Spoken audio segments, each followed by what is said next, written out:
Good morning, everyone. I'm just going to give people a little bit of time to filter in, and I'm going to use that time to say good morning and welcome to the latest of our Simon Talks. Just some housekeeping. If you are tweeting or using social media, please do use the hashtag Simon Talks, and that means we can share and know you're there, I suppose, overall. This, as people will know, is part of a series we've been doing for a number of years now. It really kicked off during COVID, but the ethos behind it is an organization like Simon, who's campaigning for policy change, borrows heavily from colleagues and supporters. And then we put it through the lens of the experience of homelessness and to try and drive change. But I think there's a real value as well in people seeing it firsthand. And one of the seminal contributors to the area of housing policy in Ireland is Professor Michelle Norris, who's with us today. I have Michelle's CV in front of me, or her bio, and it would take me most of the session to go through it. So I'll just give some of the highlights. One of the things that she hasn't put into it, but that I do want to mention, is her book, Property, Family and the Irish Welfare State. It was published in 2016. And for anyone who wants to understand housing in Ireland, it's absolutely the starting point. It really is a seminal piece of work. And when housing becomes such a political issue as it is in Ireland today, there's a lot of narrative that develops around housing, and it can take away from it through analysis. And the starting point of that book will help you to get to the analysis of what's happening rather than sticking with the narrative. But the reason why Michelle is with us today is to talk about her work and the outcome of that work and the Minister's Housing Commission, particularly as it relates to social housing. For me, that is one of the strongest aspects of the Housing Commission report, and is something that really deserves an awful lot of attention and implementation. To give you a sense of Michelle herself, in addition to her work in academia, where she's Professor of Social Policy and Director of the Geary Institute for Public Policy at the University College Dublin, her teaching and research interests focus on housing policy and urban regeneration, particularly on provision, management, financing of social housing in Europe, and the regeneration of social housing estates and inner urban areas. She's been appointed as an independent member of the National Economic and Social Council by Three Taoiseach on 3 occasions. For 10 years, she chaired the board of the Housing Finance Agency, which finances social housing in Ireland. She's a member of the board of the Land Development Agency until December 2023. In recognition of her outstanding policy impact of her research, she was awarded the Irish Research Council's Research Impact Award in 2021. In 2022, she was one of the main authors of Housing 2030 report on how policymakers can support affordable housing, which was commissioned by the UN Economic Commission for Europe, UN Habitat and Housing Europe.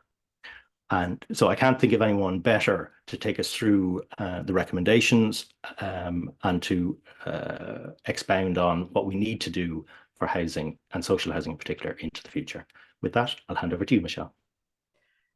Thanks, Wayne, for that introduction, and also thanks for inviting me along today to speak to you all this morning. Now, I'm just checking my slides have shared successfully. Is that okay, Wayne? That's great. Thanks. Yeah, great. So this morning I'm going to speak to you about the proposals on reform of social housing that have been put forward by the Housing Commission. And I have called my talk Joined Up Thinking. So I plan to focus my comments on 4 aspects of the Housing Commission's work. I want to start firstly by explaining the Housing Commission's mandate briefly and the approach we took to our work, to our analysis of the challenges and problems in the housing system.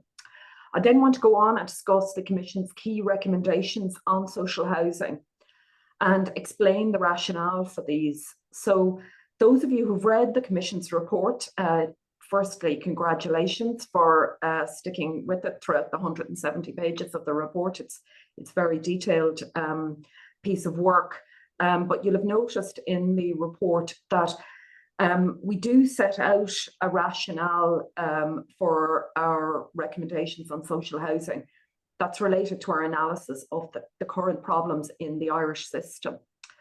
But also the Commission's ideas on reforming social housing in Ireland were heavily influenced by our analysis of what works in other Western European countries, and particularly in other Western European countries that have much larger and, in our view, more efficient and effective social housing systems. And that's referenced in the Commission's report, but I'd like to take the opportunity today to explain some of those rationale and some of those examples we drew on from other Western European countries in a bit more depth. And then finally, I want to briefly discuss the actions required to operationalise or implement the Commission's recommendations, and particularly from colleagues in the Department of Housing. So just to start by talking a little bit about the Housing Commission's mandate and approach, first of all. As many people attending here will know, the Commission's report was leaked, very, very unfortunately, in my view, rather than formally launched. And I was somewhat surprised by some of the media response to the Commission's report, because the Commission identified very significant problems and challenges in the housing system, which won't be news to many of the people here or to the general public. But these issues weren't a criticism of the current administration or the current policy. The Commission's focus is very much on the long term. So the Commission looked at the different problems that have accumulated in the housing system and how these problems have accumulated over many decades. I mean, many of the key problems in the social housing system in Ireland, for instance, in my view, can be traced back to the decision to abolish local property taxes in the late 1970s. They were the main form of capital funding for social house building, and no government since then has put in a suitable replacement for that.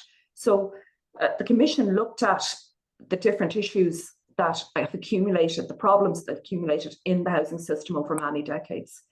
And addressing these problems can't be done within the term of one government or one policy statement.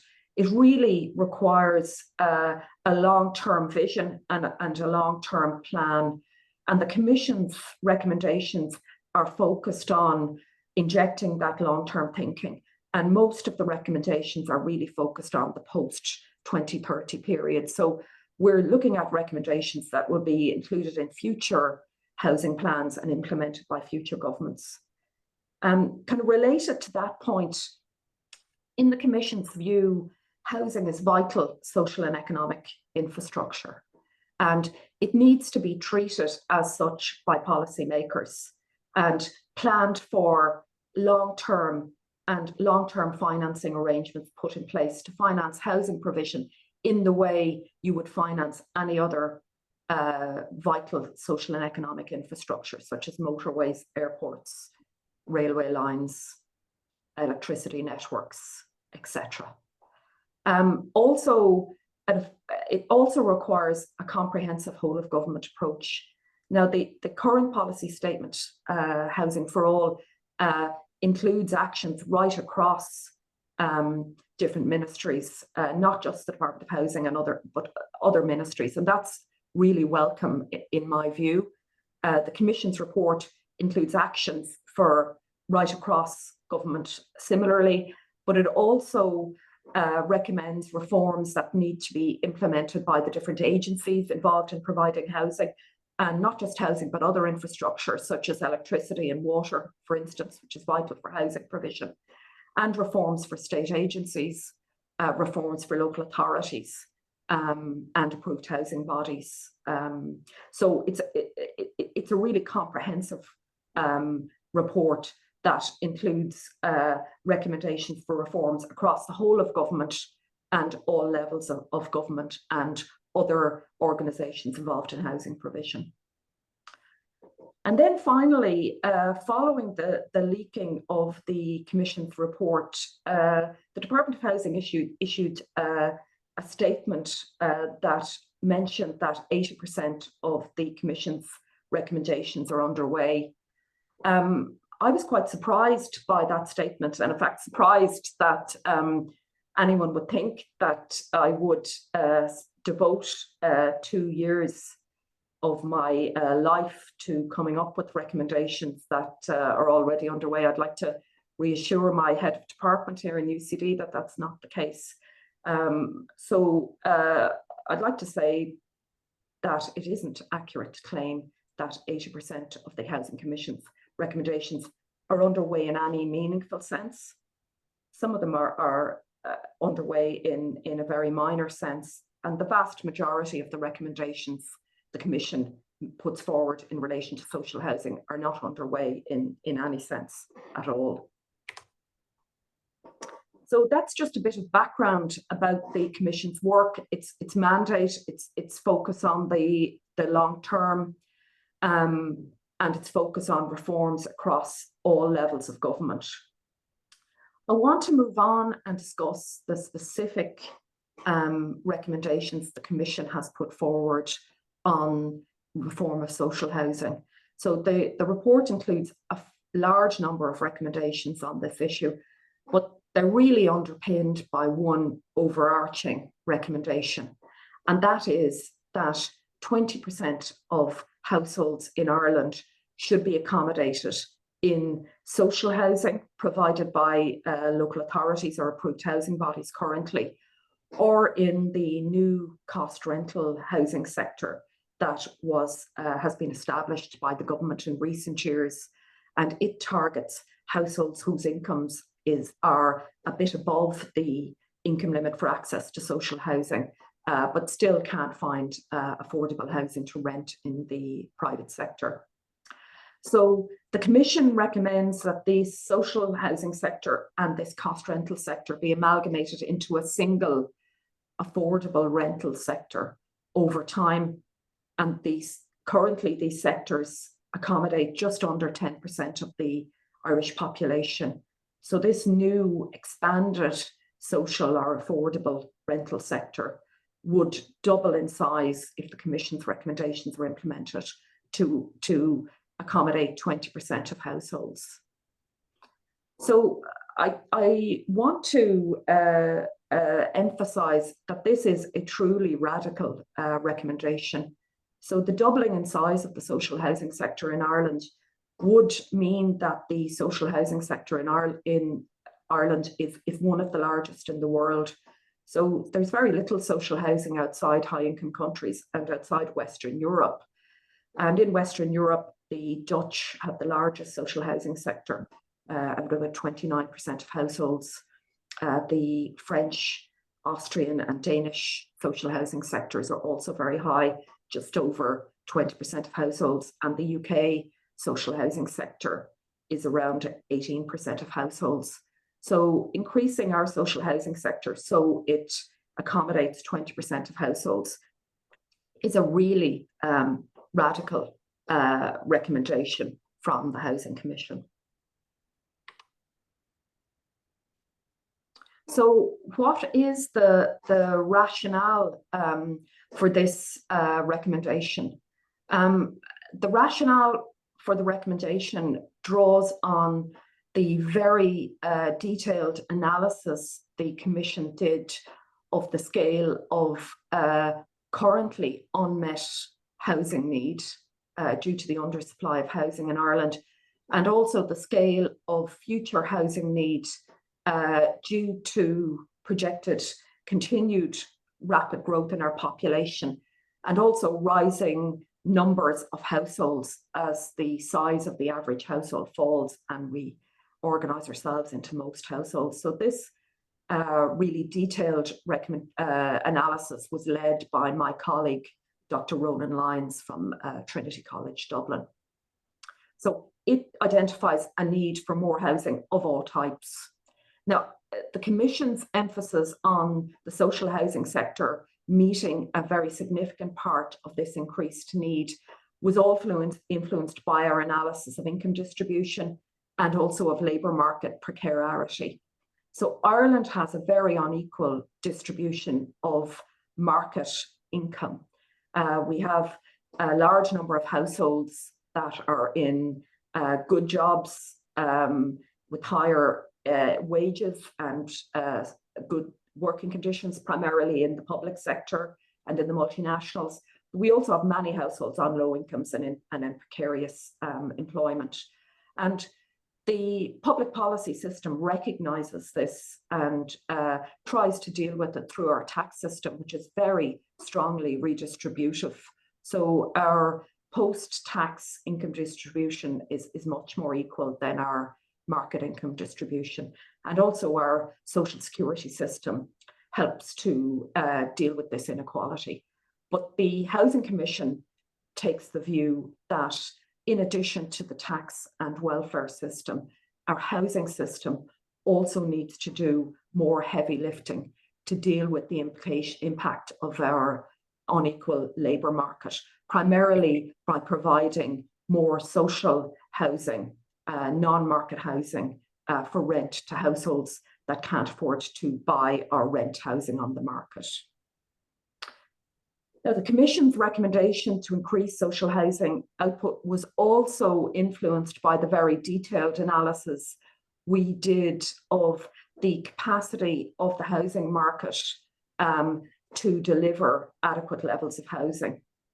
So in our view, there are really strong constraints on the ability of many households to buy housing at an affordable level currently that are very challenging to remove. There are also very strong constraints on the ability of the private rented sector to provide affordable housing for larger sections of the population. So the private rented housing sector in Ireland grew very rapidly during the Celtic Tiger boom, mainly on the back of very large growth in so-called buy-to-let lending to small landlords. And that model has largely ceased to operate, and there are very few buy-to-let loans being granted to small landlords since the economic bust in 2007.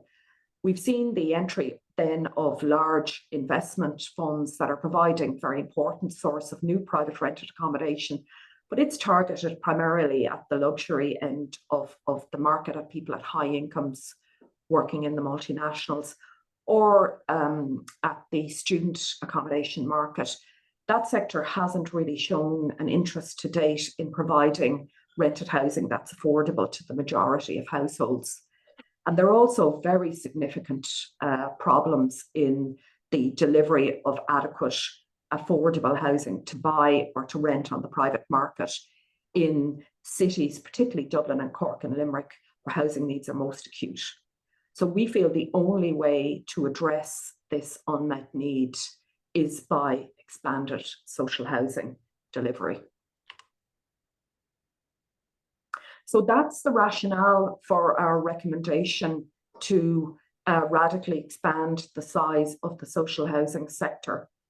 The Commission's report then puts forward a comprehensive series of reforms required to achieve that we recommend it should be implemented over the medium to long term, so across future series of housing policy statements and associated legislation. So there has been increased spending on social housing under the current plan, Housing for All, which is enormously welcome. And there's certainly, I think, an increased realization right across the political system, both in government and opposition, that we need more social housing supply, which is enormously welcome. But increasing the level of supply to the level that the Commission feels is appropriate will require comprehensive reform of the entire social housing system, including further reforms to how social housing is financed, how social housing is delivered, and how the sector is regulated. So the Commission puts forward detailed proposals for reform of all those areas, and I want to go on now and outline what are the proposals that the Commission puts forward. So I mentioned finance for social housing has increased in recent years, which is enormously welcome. And the Commission's analysis, which I have summarised here in table 3, or figure, sorry, 3.5, which I've taken from the Commission report, actually reveals that spending on housing in Ireland as a percentage of national income, so as a percentage of GNI starred in the Irish case, was actually the highest in the EU in Ireland in 2019. So that's enormously welcome. But on the other hand, public spending on housing in Ireland is currently high, in part because Ireland is very unusual in Europe in that social housing is 100% state funded by government grants or government loans. In the vast majority of other Western European countries that have large social housing sectors, such as the examples I mentioned earlier in my comments, the sector is financed by a mix of government subsidies. Tenants' rents play a much bigger role in financing the sector. Private finance, commercial loans, bonds are used very widely to finance the sector, and as are non-profit sources of finance, such as savings schemes. So there's a much wider variety of finance going into housing, many of which doesn't appear on the government accounts. So even though public spending on social housing in Ireland is very high, total spending on social housing is actually higher in some of the countries in these charts. Also, even though public spending on social housing in Ireland is currently very high, historically it's been very volatile. So public spending on social housing was cut very radically after the economic bust in 2006, 2007. We also had very high spending on social housing, particularly in Ireland in the 1970s, and then spending was cut very radically in the 1980s. So historically, spending has been very volatile. It's far more even in most other Western European countries with larger social housing sectors such as Austria, Denmark, France, etc. And that volatility of spending in Ireland is a very significant problem, because once you cut back spending and cut back delivery, it can be very slow to ramp up that delivery again, because social housing landlords may have sold their land banks, not bought new land, not invested in hiring new architects or built environment professionals when people retire. So it's quite a problematic system.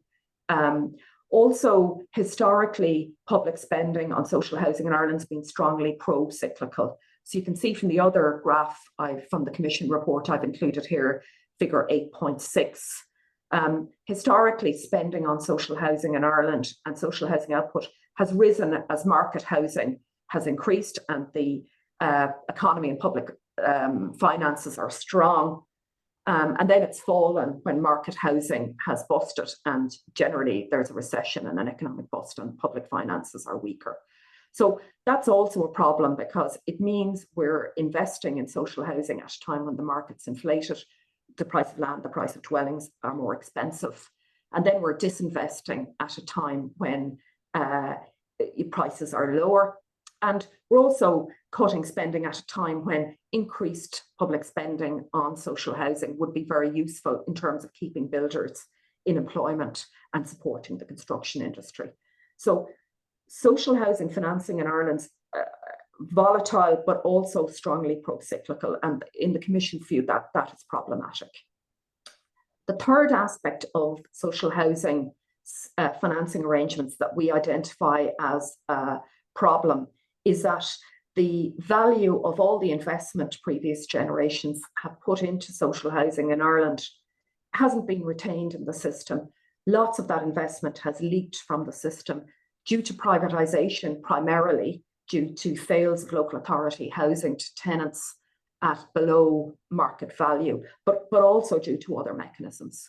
So that means that even though we have spent a lot of money on social housing in the past, the money previous generations spent in the 50s, 1960s, 1970s hasn't been retained in the system and isn't generating social housing currently. Whereas in Vienna, by contrast, or in Paris, money generations invested in providing social housing in the post-war period is still generating a social housing service currently. Those dwellings are still social rented properties. So that issue of the leakage of investment from the sector is also identified in the Commission's report as a problem. So in order to address those challenges in the social housing financing system, the Commission puts forward a series of proposals for reform, which I've summarised here under 4 headings. So the first reform we think is necessary is reform of how rents are calculated. So rents for social housing in Ireland are very unusual in Western Europe in that the rents are linked to income. So the higher your income, the higher your rent, the lower your income, the lower your rent. In contrast, in most other countries, rents are linked to the cost of providing the dwellings, the cost of managing and maintaining them, and of paying off loans for the construction or purchase of the dwellings. And the Irish system, we feel, doesn't generate adequate income to manage and maintain the dwellings. And there is poor standards particularly in the older parts of the council housing stock due to inadequate maintenance that we feel needs to be addressed. There's also over-reliance on what's officially called regeneration of social housing, knocking down dwellings and rebuilding them, or doing very radical refurbishment of dwellings. That's a very inefficient way to manage and maintain the stock, and isn't really regeneration. It's really necessary because there hasn't been adequate maintenance over the years. So we feel it's really urgent that rents generate adequate income for funding, maintenance and management. And we also think if rents provided income, that would enable social housing providers to borrow money to build housing and enable them to repay the loans minus public subsidies that should also play a role, that would provide a more stable source of finance for the social housing sector. Now, it's very important that rents are affordable for tenants. So to ensure rents remain affordable for tenants, the Commission recommends that tenants who can't afford to pay their rent should be provided with a subsidy by the Department of Housing along the lines of housing assistance payment. So that is the model that's used in most of the other Western European countries that I've mentioned. So rents would still be low, they would still be pegged to costs, but for tenants who couldn't afford to pay the rents, they would receive a subsidy to ensure the rents remain affordable. We also suggest that the sources of finance used to finance social housing should be diversified. So government subsidies will still play an important role. I'll discuss that in a minute. But in addition to government subsidies, we should try to bring more private finance into the social housing sector, commercial bank loans, bonds, environmental social governance, it's what's called ESG finance, and also non-profit finance into the sector, just to increase the volume of finance that's available. And we mentioned that France has a very effective system of non-profit finance for social housing through a national savings scheme households save into a tax subsidised savings account, and then that's used to provide loans for social housing, and we suggest that be introduced to Ireland. We also suggest that new sources of public finance be used for social housing, and the big one we emphasise is property taxes. So historically, property taxes were a major source of finance for social housing. I mentioned earlier on that domestic rates, property taxes, were the main source of financing for social housing until the 1970s. And we think property tax could be used much more widely to finance social housing in Ireland, as it is in most other European countries. So by diversifying the source of finance, we would reduce the volatility of funding for the sector, ensure there's long-term reliable capital to build more social housing, and also enable counter-cyclical investment into the sector. We also recommend that there still needs to be public subsidisation of the sector. That's still very important. But the way in which public subsidies are managed needs to be reviewed. So the Commission did a very detailed analysis of the management of public subsidies by the Department of Housing that identified a couple of significant problems. So one of them is very well known, that the department's approval process for grants for social housing to local authorities and to approved housing bodies is extremely slow. Also, the subsidies for social housing are not reviewed on a regular basis. The subsidies that supported housing providers, mainly AHBs that provide housing for households with care needs, such as older people, such as people with disabilities, haven't been reviewed for 15 years and haven't kept up with costs. And even the eligibility rules in terms of the income eligibility for applicants for social housing were reviewed recently, but haven't been reviewed previously for 11 years by the department. So we think that needs to change, and these subsidies and eligibility rules need to be reviewed much more regularly, managed much more actively, and reviewed on an annual basis, ideally by the department. We also recommend that the processing of all payments for social housing provision, capital grants and loans from the government is transferred to the housing agency. So the housing agency employs the built environment and finance professionals with the expertise to manage these payments. In future, the housing agency should take this role. Then finally, the final recommendation the Commission makes about the reform of social housing finance relates to plugging these leaks I've mentioned in social housing investment, the leaks in the system that mean that the value of investment by the taxpayer and also by tenants paying their rents leaks out of the system.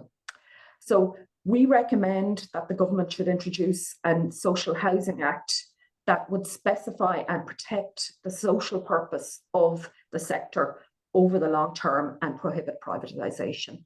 So this idea is based on similar legislation in Austria, the Austrian Limited Profit Housing Act, and also in France. That's been very successful in protecting their social housing sectors and in growing the sectors over the long term. So in the Irish case, the proposed Social Housing Act would prohibit the sale of council housing at below market value. Council housing is currently sold at a discount of between 40 and 60% of market value to tenants. And then the taxpayer has to go out and finance the replacement of that housing at 100% of market value. And that is just an unsustainable system. There are also other leaks in the system that are less well known, but we think very significant. So one of them is that the rental income paid by council housing tenants goes into the council's general budget. They're under no obligation to ring fence that income for spending on housing, and we think that's wrong. Lots of council housing tenants have low incomes and they struggle to pay their rents, and that rental income needs to be ring fenced for spending on housing and nothing else. And also approved housing bodies are funded by loans from the Housing Finance Agency or from local authorities primarily. And then they're given subsidies from government to help them repay the loans. So the government pays both the capital costs of building or buying approved housing body social housing. It then pays the revenue costs of repaying those loans. But once the loans are repaid, the approved housing bodies own the dwellings in full, and the Department of Housing has no control over the future use of those dwellings. So AHBs are charities. They cannot make a profit or pay a dividend to shareholders by law. And the vast majority of AHBs, to my knowledge, go on to let social housing where the mortgages have been repaid. They continue to let that as social housing. They're not under any legal obligation to do so. And we think that is a huge anomaly. And frankly, it's very surprising the Department of Housing hasn't moved already to address this anomaly. And we think it needs to be addressed urgently as part of this proposed Social Housing Act. So in addition to reform of social housing finance, the Housing Commission also puts forward a series of proposals for reform to social housing delivery mechanisms. And these are intended to address the very significant constraints we've identified in the capacity of social housing providers to construct sufficient social housing, particularly to construct it from scratch as opposed to buying so-called turnkey developments from builders. And also the constraints we've identified in the capacity of social housing providers to construct sufficient social housing in the locations we need it, particularly in cities and urban areas, in the topologies we need, particularly high density development, in the sizes we need, particularly smaller social housing units, and also, as I mentioned, to manage and maintain these dwellings efficiently and effectively. So the Commission report identifies kind of three categories of reforms that are required to delivery mechanisms. So firstly, some of these reforms relate to the Land Development Agency, and as Wayne mentioned, and in a declaration of interest, I was a member of the board of the Land Development Agency until December of last year. So the LDA, since it was set up, has done very valuable work, I feel, in providing more cost rental housing. But in the Commission's view, the LDA's role in public land banking, in assembling land for housing, needs to be given increased emphasis. So the Commission recommends that the LDA legislation is amended to require government agencies that own land and are not using the land to transfer that land to the LDA. Currently, the LDA can request transfer of the land, but there's no power to compel transfer of the land. We also recommend that the LDA should publish a strategy for providing this land to other social housing providers, to AHBs and to local authorities, and establish transparent mechanisms for allocating these lands. So we recommend that this should be done by means of developer competitions, such as the competitions that are used by the public land banker that operates in Vienna. It requires social housing providers to put together plans for use of land it's allocating, and gives out access to the land competitively on the basis of financial assessment and also assessment of the quality of architectural designs and the social benefit of their plans. So that's what we recommend in relation to the LDA. For the approved housing body sector, the Department of Housing has provided very valuable funding to the approved housing body sector, and it now has grown substantially. It currently provides about 50% of new social housing output. But the department has taken a very hands-off role in relation to management of the sector. And as a result, various challenges have emerged in relation to the structure of the sector. In particular, there's a large number of social housing providers in the sector, many very small organisations that do enormously valuable work, but some of which don't have the capacity to manage and maintain their dwellings going forward. And that needs to be addressed. And then there are some large organisations but there's a relatively small number of large organisations doing most of the delivery. Around 3 or 4 very large AHBs are doing most of the social housing delivery in the sector. They do enormously valuable work. They're really critical organisations, but that system raises obvious concentration risks. So we recommend that the department needs to take a more activist role in managing the sector and formulate a strategy on the role, capacity and sustainability of the sector that would look at how we would encourage more large providers to develop a specific plan for the smaller providers that can't continue to operate the service.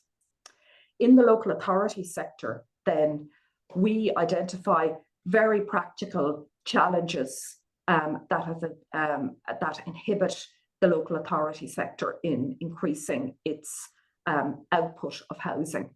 So the local authorities, many local authorities are small organisations.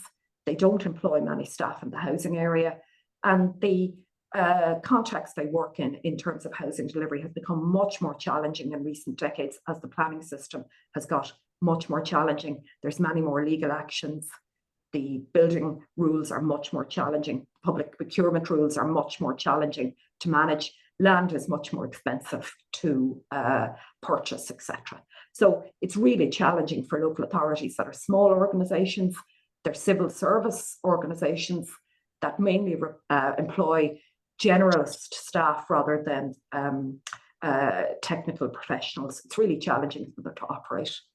So to address those constraints and to ensure we still have a vibrant council housing sector providing social housing going forward, we recommend that local authorities be empowered to set up separate organisations called local authority housing organisations. So these would be wholly owned organisations by local authorities that would have a majority of local authority officials and critically councillors on their board, but would be separate organisations that would ring fence rental income for use for social housing provision and also employ the specialist staff we need. And in smaller local authorities, we envisage a group of local authorities could get together and set up these types of organisations on a regional basis. So we would still have vital council housing, but we think this model would address the capacity constraints that impede increased supply. And this model is very widely used in other European countries. Sweden is an example of a country that delivers its social housing using this model. And then the final category of reforms to social housing that we think are necessary relate to social housing regulation. So the Commission also includes recommendations for reform of the regulation of all types of rented housing provision, including private rented housing. And we suggest there needs to be a single regulator for all rented housing that would regulate all tenures, all tenancies, and also all types of rented housing landlords. Critically, local authority housing is not currently included within the remit of the Residential Tenancies Board. We think this is an anomaly, and we think it's unfair that council housing tenants don't have an independent complaints procedure, and there's no independent inspections of the council housing sector. So we think this needs to be addressed, and the regulator needs to put in place a risk-based inspections regime for all types of rented housing, including critically private rented housing that's not registered with the regulator. And also we mentioned there needs to be reforms to ensure regulators' decisions can be enforced without tenants or landlords having to go to court to enforce the regulation or the regulator's decision.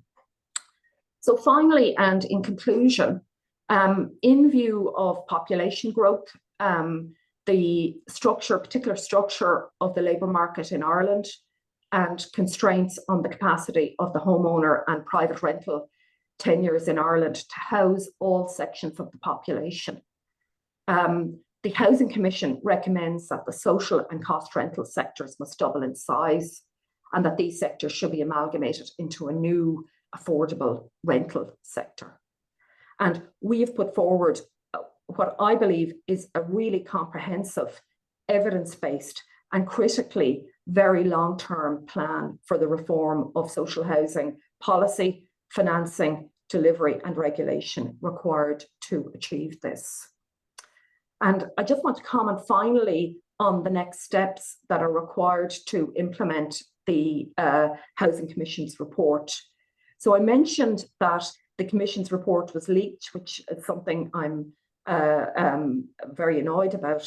Frankly, I think it was a real pity there was no opportunity to have a launch of the Commission's report and an opportunity for the Commission to meet senior officials in the Department of Housing and take questions on the report and our ideas. The Commission hasn't to date been invited to meet senior officials in the Department of Housing about the Commission's report. And I certainly would like to say that I would welcome engagement with the department on our ideas and an opportunity to explain our rationale for the Commission's report in more depth.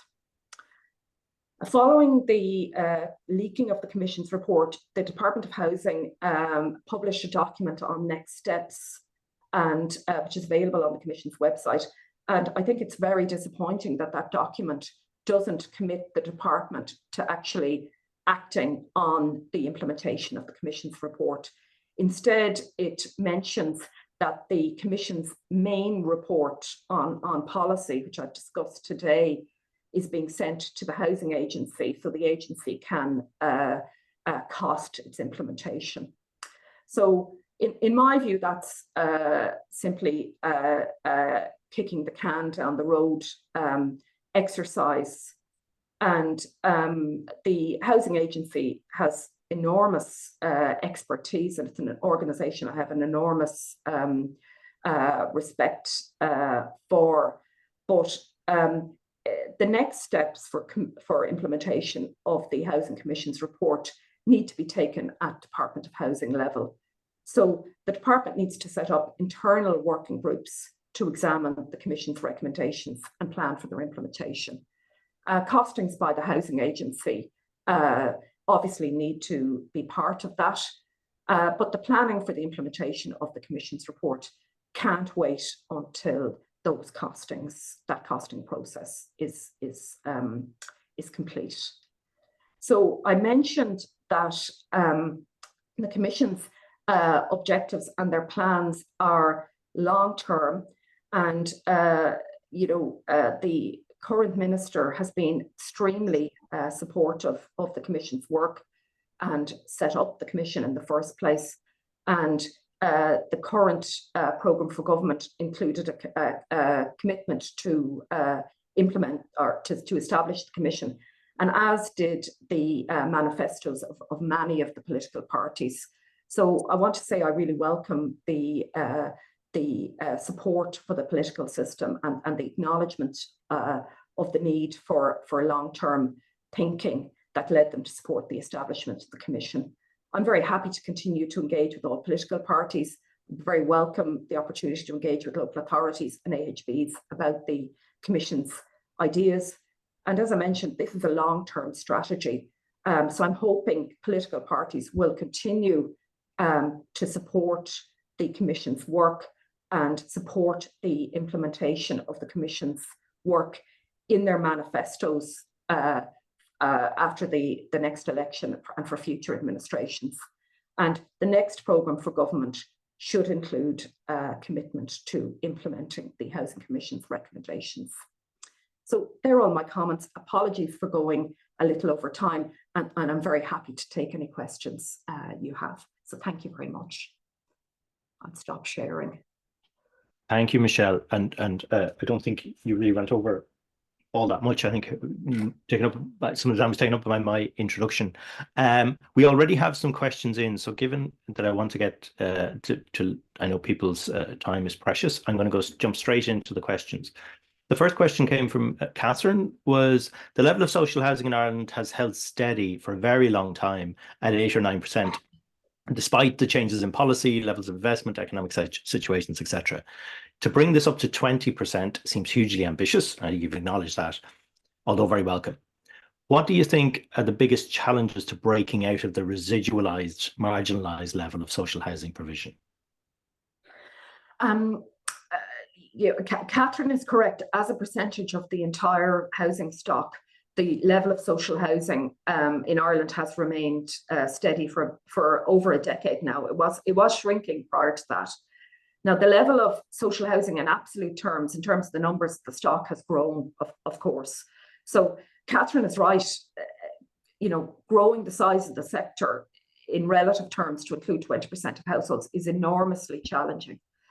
What is the biggest challenge to breaking out of the residualised, marginalised level of social housing provision? I think the financing of the sector, the lack of rental income to the sector, and the reliance solely on government public subsidies. So public subsidies for social housing play an enormously important role in making the sector viable and crucially in ensuring the dwellings are affordable for tenants. But it can't be the only source of funding for the sector. So there's a big challenge in financing all types of housing in Ireland currently. We need to diversify the sources of all forms of housing and introduce other sources of funding. Now, these need to be properly regulated and properly managed, but we can't, certainly in my view, the history demonstrates the government doesn't have the capacity to be the sole funder of the scale of social housing that we need. Okay, I think that's really useful. Thank you. So the next question refers back to the comment by the department that 80% of recommendations are underway. So Felix is asking, has that comment A, reduced the likelihood of meaningful consideration being given to the report's recommendations? And B, would you have a concern that it might undermine or has undermined the willingness of external parties to participate in government-appointed advisory groups in the future? Well, as I said, I was extremely surprised by that statement, and I questioned the accuracy of the statement. The Commission's recommendations, many of them build on, in particular, the commitments in Housing for All, which I think has been a very, very valuable policy document. So the Department of Housing is providing more social housing, for instance, in relation to my, which is relevant to some of the recommendations I've put forward this morning. But as I mentioned, I don't think it's fair to say that the Commission's recommendation that the size of the sector be doubled is underway in any meaningful way. So I don't think that response was helpful, to be honest. But I don't see why it would impact the ability of, or the commitment of the department or of the political system and the minister to implement the Commission's report. As I mentioned, the Commission's report, our analysis and emphasis is on the long term. And that's not just the activities of the current government, not just the current policy statements. And that's really what we need in housing. We need a vision, like the vision we came up for in health under Sláintecare. And we need a plan and a long-term commitment to implement that vision over the next couple of decades. And that's what the Commission's work is trying to achieve. So we've had great support from Minister Darragh O'Brien, I want to emphasise, and also from colleagues in the Department of Housing. And I am certainly committed to working with them going forward to implement the Commission's report. And I look forward to having an opportunity to engage with them on that. Okay. So the next question is, what is the significant difference of the proposed single regulator for rental sector from the existing RTB? So there's thanks for that question, Paul. There's a couple of differences. So firstly, the RTB currently regulates just tenancies in the private rented sector and also in the AHB sector. So the proposal from the Commission is that there would be a new single regulator, the RTB, a larger RTB or another new organisation that would regulate tenancies in the AHB sector, the private rented sector, and also in the local authority sector. Local authority tenancies are currently not independently regulated. It would also regulate not just tenancies, but social housing landlords. So currently AHBs have a separate regulator, the Approved Housing Bodies regulator. The local authorities housing service doesn't have a separate regulator, even though local authorities do have external oversight and regulation. And we recommend that this sector and the new local authority housing organisation structure is also regulated by this new single regulator. It would also have stronger legal powers to implement its determinations, its judgments, which we also have identified as critical. So it's not just an issue of setting up new organisations and giving them legal powers. We've identified implementation of this regulation is also a critical problem in the sector that needs to be looked at. And do you think that work could be undertaken by the RTB? Yes, I don't see why not. It's just, I suppose, for reasons of clarity, we use the term single regulator rather than an extended RTB. But there's no need necessarily to set up a new organisation. We're just trying to get our recommendations across clearly. Okay. So Joyce asked the question, linking rents to costs rather than income, with additional subsidies available to tenants who cannot meet those rents. Is there suggestions of where this will be funded from? Yeah. Well, the Housing Commission's report suggests that this would be housing allowance or housing benefit, like housing assistance payment. So there's no reason why housing assistance payment couldn't just be extended to cover social housing tenants. And in fact, Ireland is very unusual in that housing allowances or housing benefits are only available for private rented tenants. In most other countries, they're also available to social housing tenants. So just to say, the Commission's report also recommends quite radical reform to housing assistance payment. Currently under legislation, it's treated as equivalent to social housing. And once you get housing assistance payment, your need for social housing is deemed to be met. We think that's just not accurate, really. It's not equivalent to social housing, and it doesn't provide a secure long-term housing support for households with a long-term housing need. HAP needs to be recast back to its original purpose of being a short-term housing support, and then extended to cover social housing rents.